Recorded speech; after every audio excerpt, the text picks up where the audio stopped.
diminumnya khamr merebaknya kezinaan. Karena memang khamr bisa menjadi faktor mengantarkan kepada apa? Perzinaan dan dosa-dosa yang lain. Dan ini kita merasakan sekarang ini banyaknya kedai-kedai khamr ya, menjual khamr tanpa rasa malu sedikit pun dan terang-terangan. Dan ini amat kita sayangkan. Ya. Padahal Al-Qur'an jelas-jelas mengharamkan apa? Khamr. Ya. Di dalam surah Al-Maidah ayat 90 sampai 91 tentang bahaya khamr. Ya. Khamr dalam ayat tersebut Allah kaitkan dengan penyembahan kepada berhala. Jadi dosa khamr ya disebutkan bersamaan dengan dosa menyembah berhala. Ya. Karena khamr itu kerusakannya sampai pada taraf nanti orang bisa jadi berbuat syirik setelah dia meminum khamr. Karena hilang akalnya.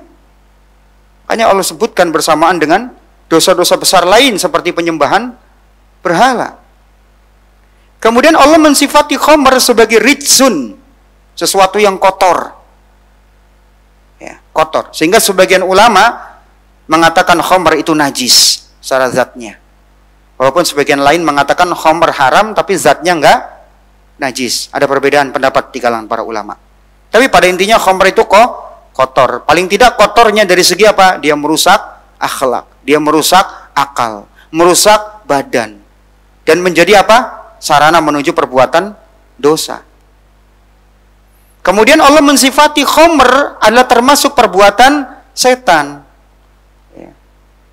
Karena setan akan lebih mudah mempengaruhi seorang kepada kejelekan ketika seorang meminum khamr. Akan lebih mudah setelahnya. Ya.